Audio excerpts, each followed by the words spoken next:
Berbincang dengan Kombes Nur Samran Sumandi, ahli toksikolog forensik Mabes Polri. Pak Nur, apa yang meyakinkan Anda bahwa Mirna meninggal karena cyanida? Kemarin juga dari ahli patologi, ahli toksikologi David Robertson juga menyatakan bahwa ada perbedaan hasil begitu setelah 70 menit pasca Mirna meninggal itu memang hasilnya negatif, tapi 3 hari setelah itu baru positif ditemukan cyanida. Mengapa terjadi perbedaan seperti itu? Jadi ada 2 pertanyaan tadi. Mungkin pertama saya jawab dulu yang selalu disampaikan oleh ahli-ahli pihak penasihat hukum ini juga termasuk oleh selalu didengung-dengungkan sama penasihat hukum sendiri berkaitan dengan barang bukti yang sangat sedikit itu. Barang bukti 4 itu adalah cairan lambung. Jadi kembali lagi saya mau jelaskan, cairan lambung ini bukan cairan lambung dari langsung diambil di lambung. Cairan sisa katanya lambung dari asam lambung ini yang diambil dari mulut korban. Korban waktu dia sudah meninggal, diambil dari sisa-sisa lelehan mulutnya. Nah, jumlahnya itu sangat sedikit, 0,1 sekitar 0,1 ml. Kalau Anda bayangkan 0,1 ml itu mungkin ini perlu saya jelaskan juga. Itu 0,1 ml kalau kita punya obat tetes mata. Itu sekitar 0,5 ml obat tetes mata itu kalau diteteskan ke mata. Ini berarti 1/5 dari itu, 0,1 ml ya. Kalau tetes mata itu bisa 0,2 sampai 0,5 obat tetes mata. Nah, itu seperlimanya dari jumlah itu. Jumlah yang ada di dalam pipet kaca yang kita periksa itu. Nah, itu selalu disebutkan bahwa diambil 70 menit setelah korban meninggal. Hasilnya negatif. Nah, kemudian dia sebutkan kemudian kenapa sampai yang ada di lambung itu 0,2, hasilnya 0,2 setelah begitu lama meninggal 4 hari. Nah, ini yang perlu saya luruskan. Bahwa memang sampel tadi yang dari apa itu dari cairan lambung yang diambil dari mulut, dipipet dari mulut itu diambil segera setelah yang bersangkutan meninggal. Tetapi barang bukti itu, cairan lambung yang 0,1 ml itu tidak langsung dianalisis di laboratorium, enggak. Jadi disimpan, nanti dibawa bersamaan dengan barang bukti lain. Jadi semua barang bukti jadi kita bukan 70 menit ya? Bukan 70 menit. Jadi 70 menit tambah 4 hari itu. Kalau mau dihitung menitnya hitung aja. Jadi 70 menit tambah 4 hari bersamaan dianalisis dengan barang bukti lainnya, seperti barang bukti sisa minuman kopi, barang bukti yang tadi isi lambung dengan hati, urin dan segala macam itu bersamaan waktunya kita analisis setelah 4 hari kematian.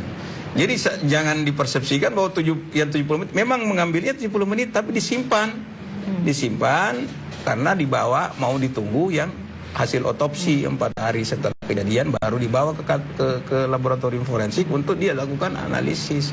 Jadi ini perlu pelurusan, bukan berarti 70 menit kok negatif terus nanti yang 4 hari kemudian positif di lambung. Oh, ini enggak begitu. Ini sama-sama 4 hari tambah 70 menit tadi kalau itu.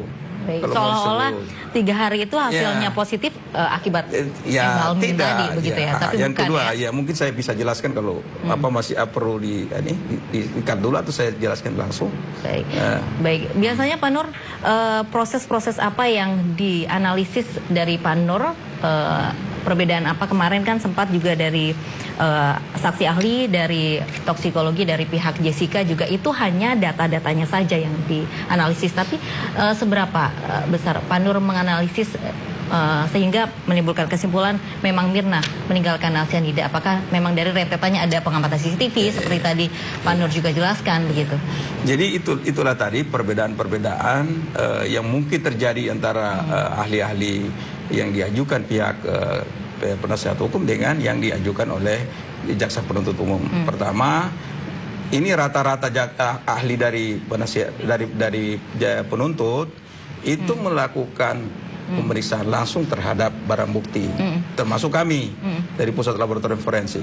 Jadi kami melakukan pemeriksaan barang bukti. Dokter forensik yang mengeluarkan hasil pemeriksaan itu pun juga melakukan pemeriksaan langsung. Sementara kembali saya katakan bahwa dari pihak-pihak ini hanya menganalisis data yang diberikan oleh penasihat hukum. Sah tidak sih Pak Nur ketika seorang ahli toksikologi bersaksi di persidangan hanya data-datanya saja?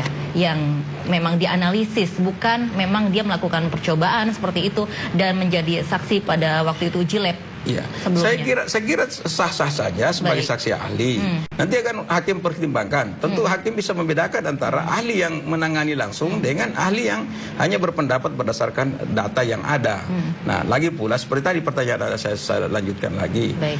Karena saya merasa yakin bahwa yang bersangkutan meninggal karena cyanida.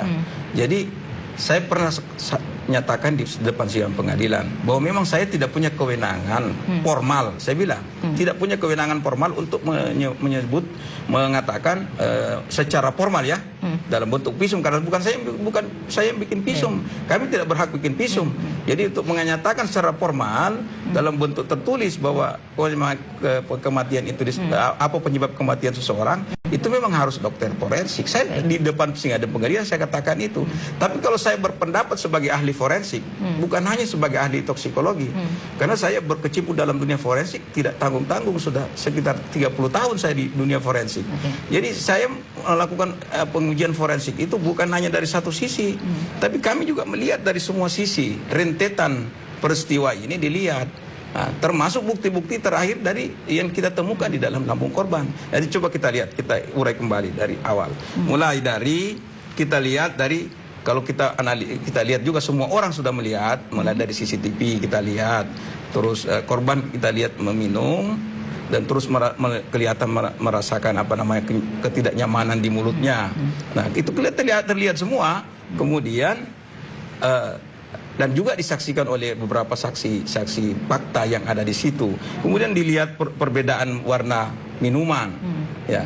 Kemudian kami melakukan analisis terhadap minuman juga, sisa minuman.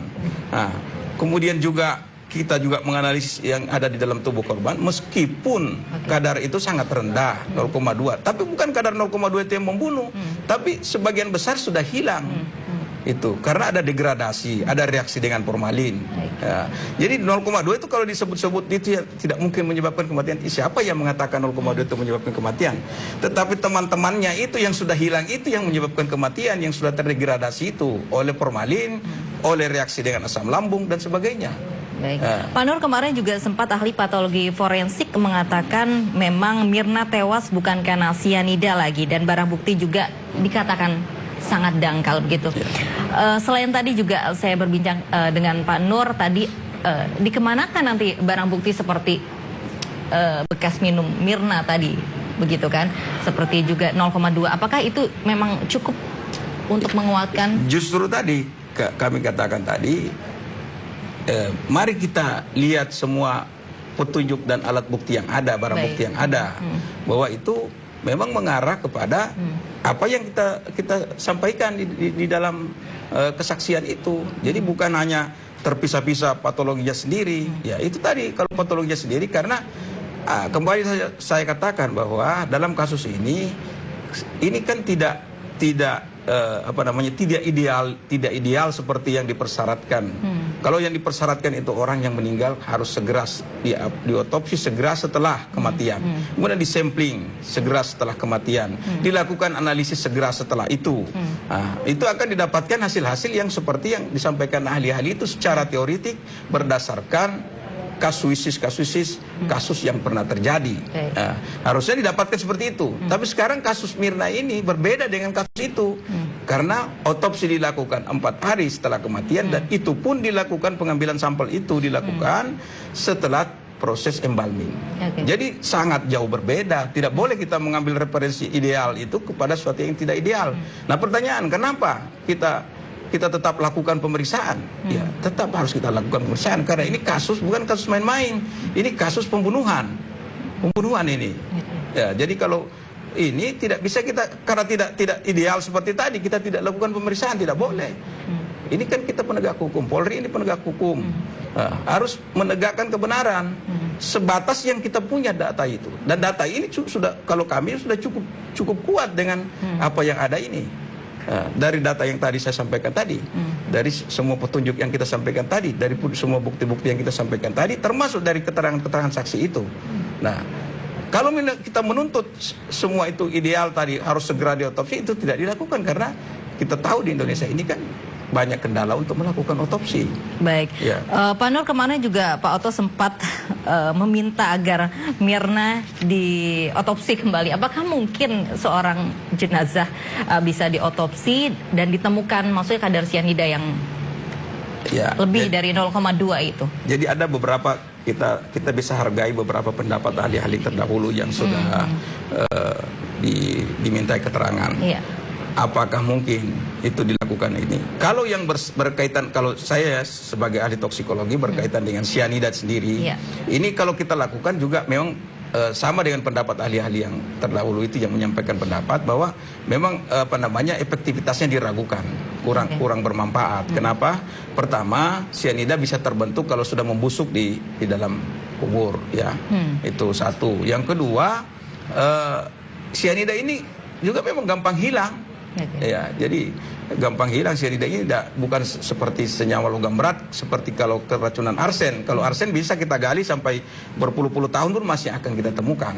Kalau ini ya tadi ada beberapa kendala yang sangat-sangat membuat hasil-hasil mungkin kalaupun dilakukan penggalian kubur dan dia lakukan otopsi ulang, dilakukan pemeriksaan ulang, itu juga tidak akan efektif untuk memberi kejelasan. Baik, Pak Nur, nanti kita akan berbincang kembali mengenai ada atau tidaknya sianida di dalam mungkin kasus kematian Mirna ini. Dan pemirsa, Special Report akan kembali usai jeda berikut ini.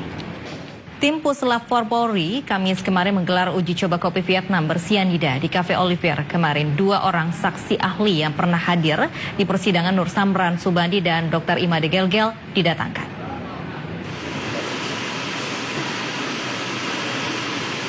Puslap 4 Polri rupanya tak tinggal diam. Sejumlah kesaksian yang dihadirkan dari kubu Jessica yang menyebut tak mungkin ada sianida di kopi Mirna mulai membuat gerah. Untuk mematahkan kesaksian mereka bahwa sianida akan membuat orang yang berada dalam radius 500 meter akan pingsan, Puslap 4 Polri menggelar uji coba kopi Vietnam.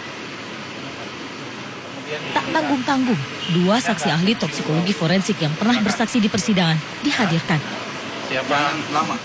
Uji coba dilakukan dengan memasukkan sianida sebanyak 5 gram ke dalam es kopi Vietnam.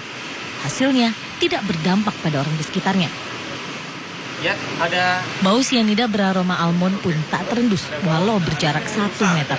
Jadi, saya tidak mencium bau apa. Jadi susah. Tidak ada mencium bau, juga tidak ada yang merasakan pusing. Ya, dalam kurun waktu percobaan yang kita sudah lewati, sekarang jam saya mengatakan sudah 45 menit kita mencoba. Dalam kurun waktu 45 menit pun kita tidak mencium bau dan es masih dalam kondisi terlihat di dalam gelas. Berarti es Vietnam kopi yang diminum oleh almarhum masih suhunya dalam suhu dingin, tadi 3 derajat. Kemudian natrium sianida yang ditambahkan masih dalam bentuk masih dalam bentuk ion natrium sianida yang sangat kecil, kemungkinannya berubah menjadi gas sianida yang menyebabkan keracunan. Informasi ini yang kita sampaikan kepada masyarakat sehingga masyarakat bisa menilai sendiri kebenaran fakta yang ada. Dalam penguasaan tak hanya aroma, gejala pusing juga tak muncul pada orang sekitar. Ada yang tidak ditambahkan sianida. Keterangan saksi ahli mengatakan bahwa ada Liputan MNC Media memberitakan.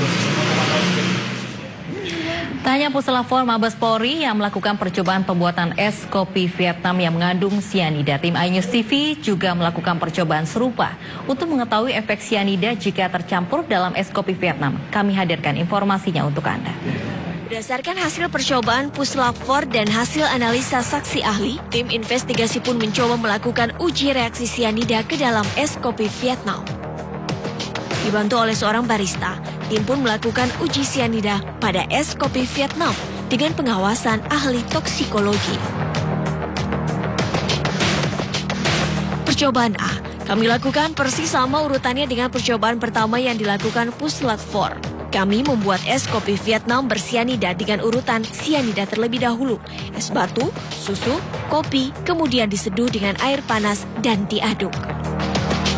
Hasilnya saat kopi baru jadi, aroma kopi masih tercium normal, sementara warna kopi berubah menjadi kekuningan. Namun, 10 menit kemudian, bau blitter almond mulai tercium.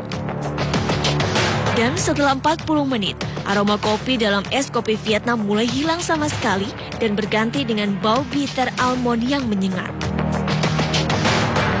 Percobaan B kami lakukan dengan urutan seperti percobaan ketiga yang dilakukan puslap-for, yakni es kopi dibuat dengan urutan es batu, susu, sianida, kopi, kemudian seduh dengan air panas dan diaduk.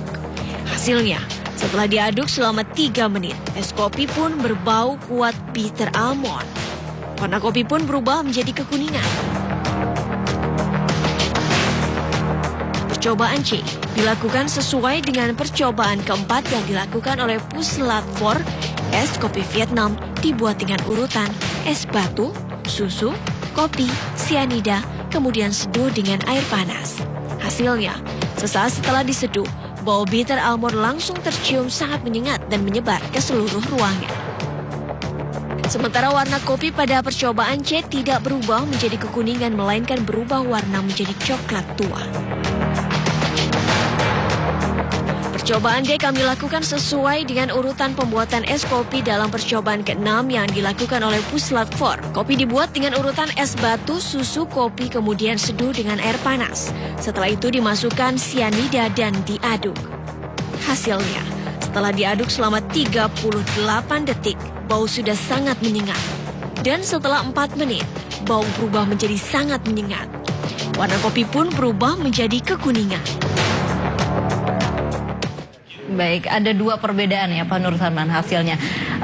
Mengapa terjadi perbedaan itu Pak? Ya saya tidak mengerti tadi yang percobaan ini. Saya tidak lihat, saya tidak lakukan sendiri di situ.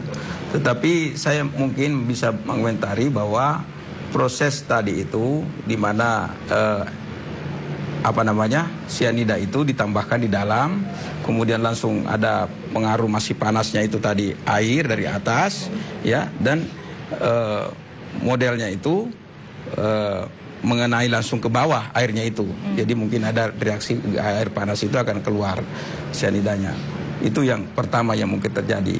Nah, kalau yang real itu di mana sebenarnya adalah proses pembuatan itu yang sesuai SOP. Jadi yang isinya di bawah itu susu, kemudian disisi dengan es, ya, es, kemudian dituang di atas.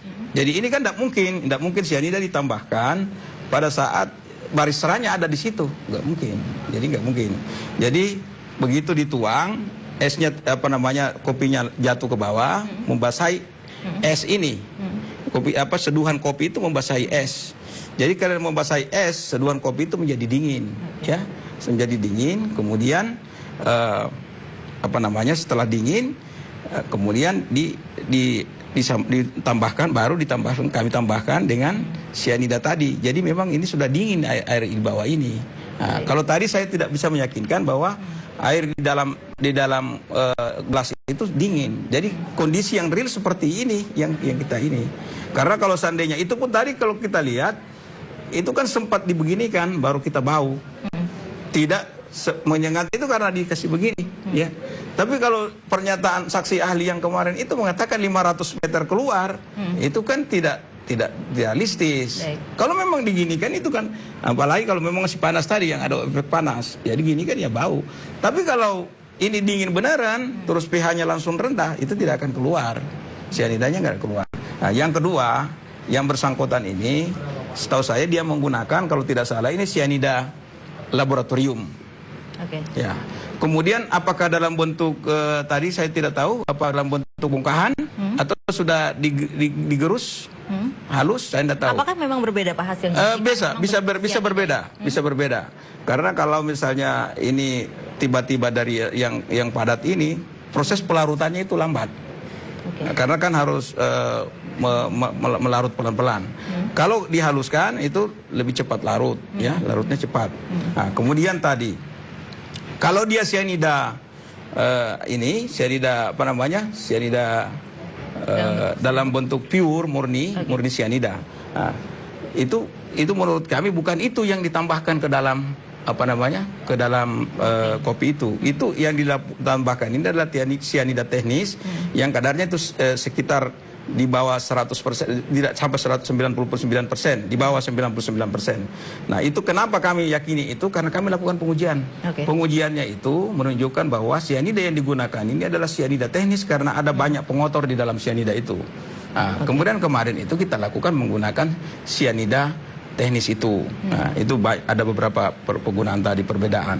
Nah, itulah yang mungkin bisa menyebabkan. Kalau urutan dari pemberian sianida seperti urutan batu es dulu atau memang kopi dulu, itu mempengaruhi tidak sih Pak? Itu mempengaruhi, maksudnya gini, mempengaruhinya itu dari faktor temperatur tadi, temperatur air, ya.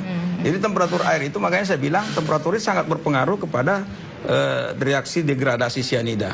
Proses ya, karena ini reaksi ini adalah saya bilang tadi bukan reaksi satu arah, dia reaksi adalah timbal balik reversible, Na.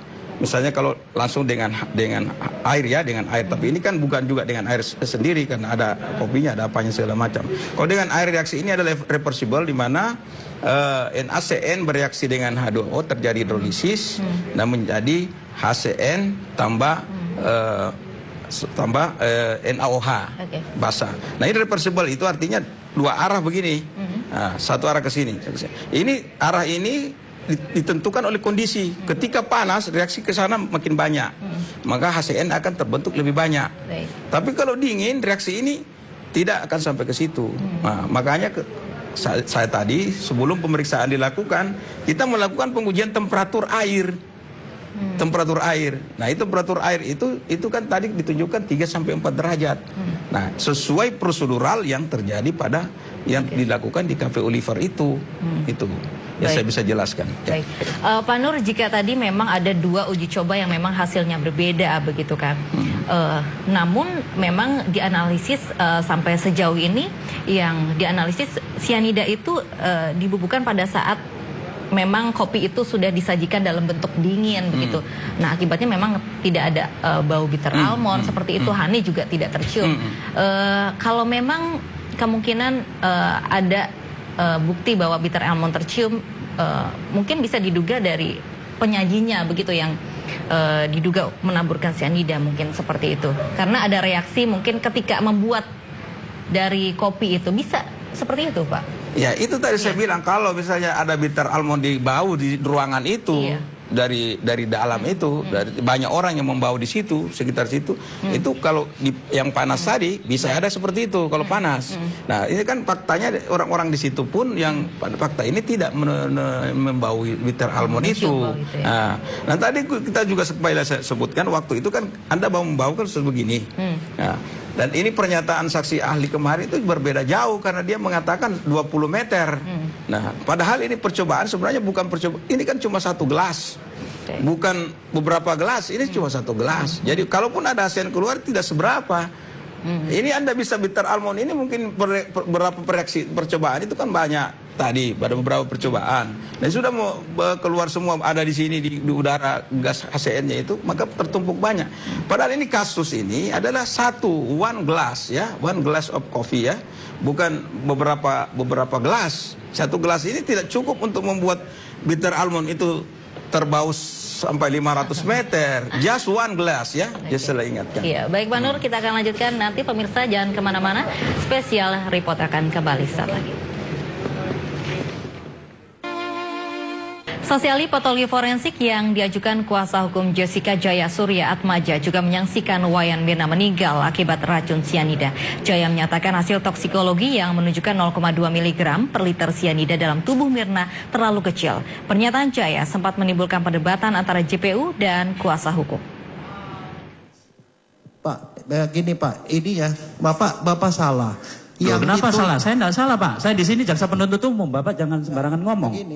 Begini Pak, saya mau nerangkan dari segi kita Pak. Nah iya, itu asumsi, itu pendapat saudara. Artinya kalau itu pendapat saudara, tentunya dari hasil uji yang saudara lakukan, saudara sampaikan. Memang kan ini ahli kan diminta untuk pendapatnya Pak. Iya, tapi ya, jadi ini pendapatnya asumsi. Lah, ya, saudara menguji atau tidak? Kalau di hasil dokter visum et repertum bahwa itu ada gejala kebiruan. Kok saudara mengatakan kemerahan? Apa? Bukan. Terhadap jasad siapa itu? Ya itu pendapatnya ahli. Loh. Keberatan Kok yang keterangan mulia. ahli? Kok Pak ini berpendapat Loh, apa? Biarkan dong. Itu Kok kan dia dipaksa? mendapatkan data dari iya. Anda. Loh, itu hasil visum nggak bisa terbantahkan. Bisa saya ngomong sebentar Pak Hakim? Saya ngomongnya begini Pak. Dokter kalau menafsirkan visum hasil pemeriksaan orang kita anggap ini benar Pak. Jadi artinya benar bibirnya kebiruan Pak. Benar ketemu misalnya di lambungnya erosif, ada ulceratif segala macam itu benar Pak. Cuman kan sekarang itu saya dimintakan pendapatnya apakah ini cocok nggak dengan cyanida itu loh. Saya ngomongnya dari segi ilmu Pak. Pernyataan saksi Jaya Suryaatmaja sempat membuat kesal jaksa penuntut umum Shandi Handika. Sidang sempat memanas lantaran penjelasan saksi kubu terdakwa Jessica Jaya Suryaatmaja dianggap JPU terlalu bertele-tele. Tadi Anda sudah ditanyakan sebelumnya data yang Anda terima, tapi Anda tidak menjelaskan secara detail karena itu menyangkut kesimpulan, ya kan? Data yang Anda terima itu menyangkut kesimpulan Anda yang menyatakan bahwa tadi mati korban bukan karena cyanida. Betul demikian? Iya Pak. Baik, kalau kayak gitu saya minta detailnya, data apa saja, biar nanti kita bisa compare dengan data-data lain. Begini Pak ya, kembali ke tadi kalau saya bilang kalau seorang dokter forensik, kalau mau bilang seorang... Bukan, ini waktu terbatas, jadi saya minta datanya saja. Anda Ya. juga fokus, Ya. ya? Bapak minta saya menafsirkan hasil lab ini. Bukan, data yang Anda terima dari pihak pengacara itu apa saja yang minta dianalisa itu sampai Anda ada kesimpulan. Itu loh. Kan sudah ditayangkan tadi. Bukan, saya minta dari dia, Pak. Ya. Ini waktu juga terbatas dan Anda juga harus fokus. Oke, sekarang gini Pak, ini dari hasil pemeriksaan dokter waktu otopsi, ya, itu lihat deh coba hasil bukan hasil visum. Satu, visum ya. Ya. Udah langsung, satu visum. Visumnya siapa? Ya, visum kan cuma Visum satu. Mirna. Ya. Ya, udah. Terus. Ya, visumnya enggak, visumnya dulu. Ya ini visum. Anda itu tahu nggak siapa yang Anda analisa? Surat Anda bawa datanya yang mulia. nggak? Anda bawa datanya Saya nggak? minta supaya kita menghormati ahli. Oh, tidak seperti itu. Jangan main bentak-bentak begitu. Nggak sopan Pak. itu. Bukan seperti itu, Pak. Sekarang jangan tunjuk tangan dulu yang di belakang ya. Ya, udah sekarang gini. Pak, Bapak bawa data tidak yang Bapak analisa itu? Tidak. Tidak bawa data. Anda ingat tidak Ada apa di yang Anda situ. analisa? Ada di situ. Saya nggak nanya pengacara. Saya tidak nanya pengacara ya. Tolong hargai Tapi saya juga. Anda jangan Saya bentak-bentak saksi menghargai saya. Anda. Hormati saksi saya. Saya menghargai Anda menghargai saya. Supaya tertib ya. Atau kita skors dulu ya. Yang mulia. Kita nggak boleh bentak-bentak ya. Sudahlah, Anda itu. Dan berikut kita simak kembali cuplikan sidang yang menghadirkan saksi ahli toksikologi Budiawan dan patologi forensik Gatot Lawrence. Akal sehat, logika juga mengatakan bahwa itu tidak benar, tidak cocok gitu.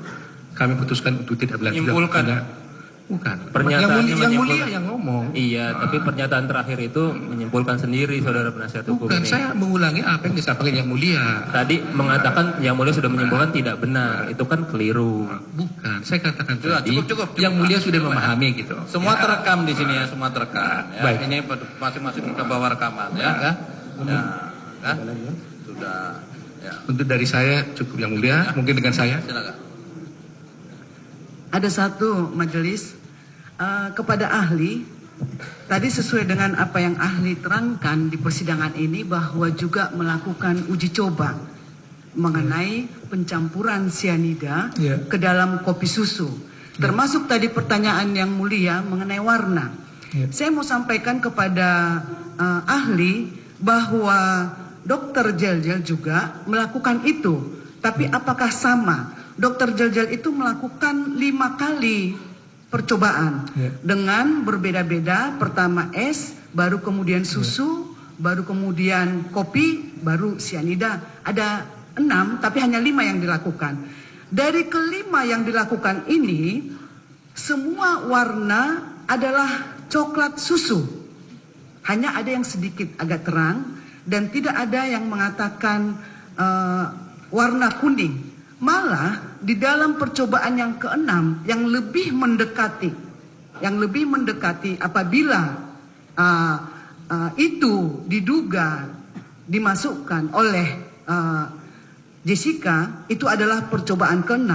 Dengan tegas juga di sini ahli Jelgel mengatakan bahwa warnanya adalah coklat susu.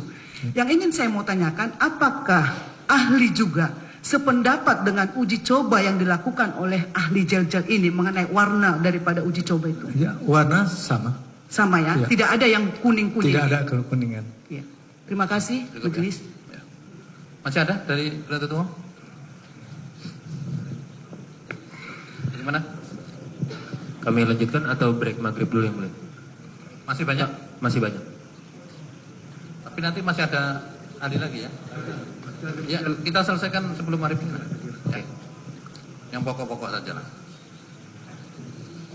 Saudara ahli, jadi saya mungkin langsung saja ya. Tadi Anda katakan bahwa cyanida itu dalam arti NaCN ya, itu barang eksklusif, sulit didapat. Itu yang legal. Yang ilegalnya seperti apa nih? Potas-potas yang untuk nelayan atau yang untuk penambang itu gampang tidak didapatkan? Ya, kalau potas ini ya inilah problem kita. Dibilang gampang ya tidak juga. Apalagi setelah kejadian ini. Itu. Iya, tapi sebelumnya untuk nelayan-nelayan dalam itu di masyarakat memang mengenal istilahnya potas memang. Biasanya di daerah mana kalau nelayan itu? Sunter, Jakarta Utara? Enggak, pengetahuan saya kalau untuk pasti. Kurang tahu ya. Baik, kalau memang seperti itu. Untuk bentuk potas sendiri gampang tidak? Bentuk potas sendiri seperti apa? Wah, dia agak kristal besar itu, kotak-kotak itu kayak apa? Kotak-kotak? Kotak-kotak lah seperti itu ya. Beratnya? Ya. Beratnya, bentuknya? 5 graman gitu. Sekitar 5 gram satu bulatan itu ya? Bulatan itu ya. Sekitar 5 gram. Iya. Anda sendiri pernah melakukan pengujian dengan potas itu pada saat Anda yang tadi Anda katakan melakukan pernah percobaan? juga. Yang kemarin apakah yang Anda lakukan pengujian itu apakah menggunakan potas itu atau memang cyanida murni dari lab? Lab lah, natrium cyanida itu. Natrium cyanida dari lab ya. Baik, saya akan ke sana. Tadi Anda mengatakan melakukan tes yang sama seperti Dr. Gelgel dengan lebih dari 8 orang yang hadir di percobaan. Iya, saya ingin Anda menjelaskan rinciannya percobaan seperti apa, karena akan berbeda persepsi apabila Anda tidak menjabarkan secara detail. Ya, jadi kami ingin Anda menjelaskan ke kami secara detail percobaan apa, metodenya seperti apa. Tolong saudara.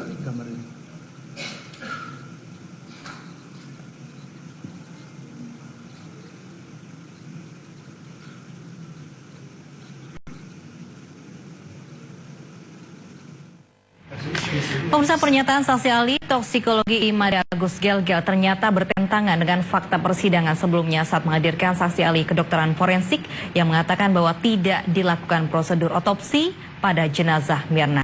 Berikut cuplikan sidang pada awal Agustus lalu. Juga seharusnya diperiksa jantung dan ya, kepala. Ya, saudara mengatakan seharusnya demikian. Ya, seharusnya. Kenapa seharusnya demikian? Karena itu adalah prosedur otopsi. Prosedur otopsi itu harus membuka seluruh roga-roga tubuh, baik mulai dari kepala sampai perut bagian bawah. Apa itu tujuannya obsesi itu rupanya? Atau tujuannya otopsi itu? Otopsi itu tujuannya lah untuk mengetahui sebab kematiannya, untuk mengetahui ya sebab kematian. Ya. Jadi untuk mengetahui sebab kematian daripada seseorang harus dilakukan otopsi. Tidak selalu setiap kasus seperti itu. Tadi saya katakan bahwa pada kasus kejahatan keracunan, otopsi adalah hanya satu bagian dari seluruh rangkaian yang 5 tadi. Yang sebetulnya membuktikan bahwa matinya itu adanya racun di dalam tubuh. Itu yang kita pakai. Ada gejala dan sebagainya. Sehingga dengan kondisi dan situasi yang seperti kasus ini kalau saya kaitkan dengan pertanyaan Bapak, mungkin ada sesuatu hal yang tidak saya ketahui yang tidak dapat dilakukan otopsi. Nah, satu-satunya jalan yang paling baik adalah mengambil lambung tadi agar supaya dia bisa menunjukkan ada enggak nih racun tersebut di dalam tubuh si korban. Tadi saudara mengatakan bahwa otopsi itu adalah untuk menentukan sebab kematian. Ya. Itu SOP-nya seperti itu ya, dalam kedokteran SOP begitu ya. Nah, sekarang dengan tidak dilakukannya otopsi, apakah ada kemungkinan nggak sebenarnya ini juga mati karena umpamanya jantung? Ya, jadi memang itu sudah sering sekali kami ditanyakan bahwa kalau sebab-sebab lain bukan karena sianida, maka kematiannya tidak spektakuler atau tidak sedramatis dengan CN. Jantung tidak pernah mengalami perlukaan di bibirnya. Jantung tidak pernah dia langsung kejang-kejang dan sebagainya. Dia akan sakitan dulu, terutama di daerah perut. Racun lain misalnya arsen, dia tidak seperti itu. Dia hanya muntah-muntah, rasa tidak enak pada perut, dan akhirnya setelah racun itu masuk ke dalam saraf, baru dia akan mengalami kelumpuhan pada saraf-saraf pernapasan dan saraf-saraf jantungnya, baru dia mati. Ya, pertanyaan kami adalah, apa mungkin juga orang mati karena jantung? Seperti dalam kasus ini.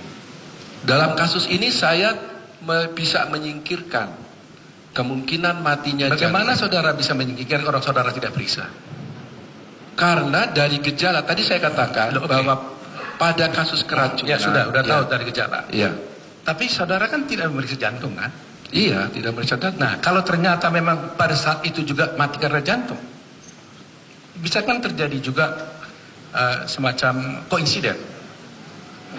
Jadi begini. Bagaimana kita bisa mengabaikan itu? Ya, itu memang pertanyaan yang bagus. Tapi Bapak harus tahu bahwa pada kasus keracunan sianida, hampir seluruh organ itu akan mengalami kerusakan. Karena dia mengalami kekurangan oksigen yang hebat. Akibatnya kalau kita periksa jantungnya, dia juga akan mengalami kelainan-kelainan yang seolah-olah dia sakit jantung, tapi sebetulnya enggak. Itu karena akibat daripada kekurangan oksigen secara sistemik.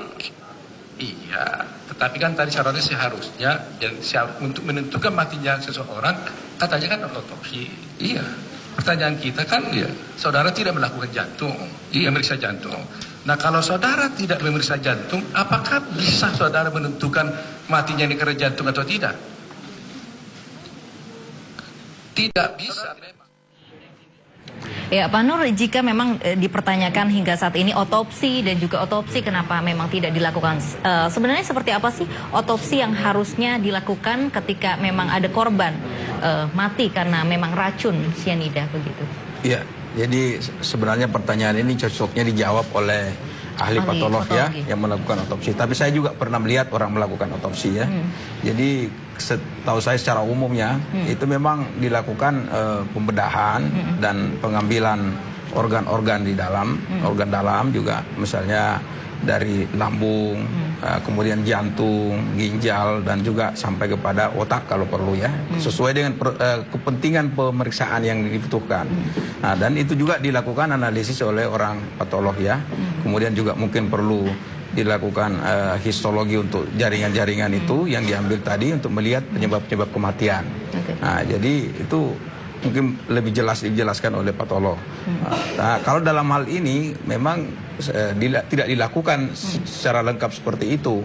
Yang diambil adalah bagian-bagian yang memungkinkan untuk disampling karena waktu itu misalnya darah dipertanyakan kenapa tidak. Ya, ini saya pernah konsultasi sama Dr.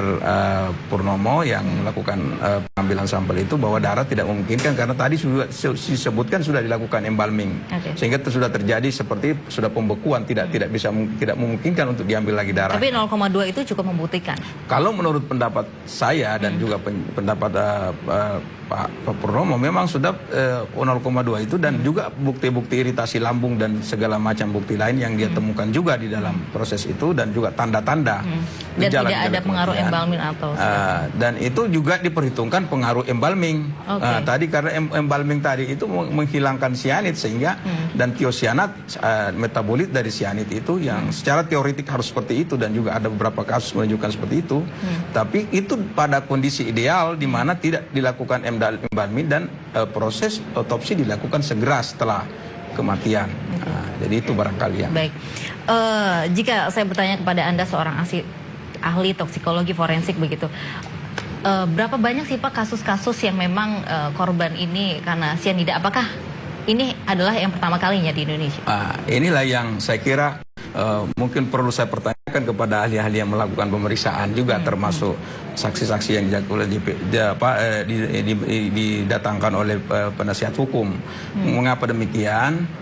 Kalau kami di laboratorium forensik ini, pusat laboratorium forensik dan seluruh jajarannya di Indonesia ini ada 6 cabang, masing-masing di Makassar untuk kawasan timur.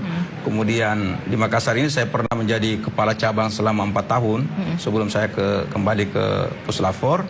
Kemudian di Surabaya juga ada, kemudian di Medan juga ada, di Semarang ada, di Palembang ada, kemudian di korban-korban sebelumnya memang reaksinya sama, Pak? Ini kita memeriksa kasus-kasus keracunan ini sudah banyak sekali, termasuk kasus keracunan karena sianid. Nah, saya sampaikan bahwa setelah kematian Mirna ini ada kita periksa kasus di Puslapfor itu keracunan, tapi ini ke arah bunuh diri. Bunuh diri di mana tidak dipersoalkan oleh keluarganya untuk diteruskan secara hukum, tapi kita tetap melakukan pemeriksaan itu menggunakan teh sebagai minumannya. Korbannya reaksinya sama, Pak? Seperti itu. Makanya kami punya banyak data mengenai pemeriksaan sianida secara langsung. Jadi bukan teoritik membuku, bukan. Kalau tapi untuk praktik korbannya lapangan. memang mulutnya ada bercak hitam gitu. Iya, jadi itu tadi saya bilang reaksinya itu kan yang kita lihat itu harus disesuaikan dengan konsentrasi kadarnya, kemudian juga dengan waktu yang di mana kita melihat korbannya itu. Karena ini kalau misalnya juga lebam itu kan tidak selalu ada. Nanti kalau hari keberapa berubah-berubah, itu tidak selalu bisa kita lihat. Karena memang tidak diusut maka tidak jelas begitu ya apa-apa. Ada banyak kasus sianida yang kita tangani, yang pernah kita tangani. Baik, Pak Nur, kita ada tayangan berikut ini. Kuasa hukum Jessica Otto Hasibuan menyatakan keterangan saksi ahli patologi forensik Beng Beng Ong bahwa tidak ada kandungan sianida dalam empedu, hati dan lambung Mirna. Sangat mengejutkan. Dengan temuan tersebut, kasus pembunuhan Wayan Mirna harus ditutup. Memang 18 kali sidang kita memang menunggu ini, dan sengaja kita berbicara tentang yang lain-lain, menunggu saat ini, dan kita bisa tahu sekarang ternyata tidak ada sianida di dalam lambung korban. Itu lambungnya sudah diambil cairannya 70 menit setelah dia meninggal. Ternyata hasilnya negatif. Jadi kalau sudah negatif, sebenarnya ini nggak ada kasus. Kalau sudah tidak ada sianida, kasus ini tidak ada. Tidak boleh lagi dibawa ke pengadilan. Sudah dikatakan 0,2 pun ada. Sebenarnya itu kalau dokter Profesor Budi kemarin bilang, kalau sudah negatif, tidak boleh lagi ada. Nah, tapi ini lebih ilmiah dijelaskan, kalaupun ada, kita tidak menuduh kan, ditambah-tambahin kan. Kalaupun ada, itu karena mortem proses. Mungkin Pak Nur punya komentar atas pernyataan Toto tadi, memang kalau memang tidak ada ditemukan sianida, maka sidang ini resmi ditutup gitu. Mungkin. Saya kira sebagai penasihat hukum ya harus berpendapat seperti itu. Mereka tidak ada pilihan lain untuk tidak berpendapat seperti itu. Nah, kalau kami melihat bahwa kasus ini tentu diangkat bukan karena berdasarkan satu fakta semata, tetapi seperti saya jelaskan tadi adalah rentetan fakta-fakta dan bukti-bukti forensik juga yang menunjukkan keabsahan kasus ini untuk diangkat ke pengadilan. Meskipun kemarin karena memang begitu banyak yang harus dilengkapi oleh penyidik sehingga mereka cukup lama untuk melengkapi berkas-berkas itu. Namun demikian, fakta-fakta yang sudah tersaji ini, dan kami juga sebagai ahli forensik ya, bukan hanya sebagai ahli forensik toksikologi seperti saya sampaikan tadi, itu melihat bahwa rentetan bukti forensik ini memang mengarah. Tidak ada lagi yang perlu dipertanyakan apakah itu, tapi semua ada jawabannya. Keganjilan-keganjilan yang ditemukan karena tidak dikecil di lambung, terus ditemukan di leher, ini kan terjawab dengan bukti bahwa sebenarnya sudah di-embalming dan sudah melalui beberapa hari terjadi itu. Jadi kami tetap aja pada pendirian bahwa memang kasus ini memang seperti itu dan memang seperti itulah seharusnya dilakukan penuntutan. Baik, untuk yang terakhir Pak Nur Samran, apa harapan dengan adanya mungkin ada dua perbedaan pendapat dari saksi ahli ini? Ya. Saya kira tidak ada masalah. Ya, kita bisa berpendapat. Yang saya cuma ingatkan adalah seperti tadi disampaikan juga penuntut penasihat hukum, jangan sampai ada istilah itu istilah-istilah dalam keterangan-keterangan di media yang mengarah kepada melecehkan suatu institusi. Apalagi kami ini kalau yang kemarin itu bukti-bukti yang kami sajikan itu bukan Nur Samran pribadi, tapi itu adalah Laboratorium Forensik Polri, jadi institusi. Jadi kalau dikatakan bahwa itu membuat rekayasa, melakukan semacam itulah, kalau di kasarnya itu melakukan penipuan. Nah, itu melecehkan institusi dan itu ada efeknya. Kemudian bersaksi bohong juga ada pasal dalam KUHP yang harus diperhatikan. Jangan tidak boleh kita makanya menjadi saksi ahli ini juga harus betul-betul berdasarkan keilmuan dan fakta. Karena tidak selalu keilmuan itu juga didukung fakta. Baik. Ya, saya kira itu. Baik, Pak Nur Samran, terima kasih atas kehadirannya. Semoga perbedaan dari pernyataan dua saksi ini tidak menimbulkan kebingungan begitu ya, tapi menimbulkan memang fakta-fakta yang mendukung untuk hakim menilai mana yang adil begitu dalam persidangan. Terima kasih Pak Nur Samran. Dan pemirsa, meninggalnya Wayan Mirna Salihin 6 Januari 2016 lalu menyita perhatian publik. Apalagi Mirna pergi di usianya yang sangat muda, 27 tahun dan baru saja menikah. Kami akan putarkan dokumentasi pernikahan Mirna yang beredar di media sosial sekaligus informasi ini.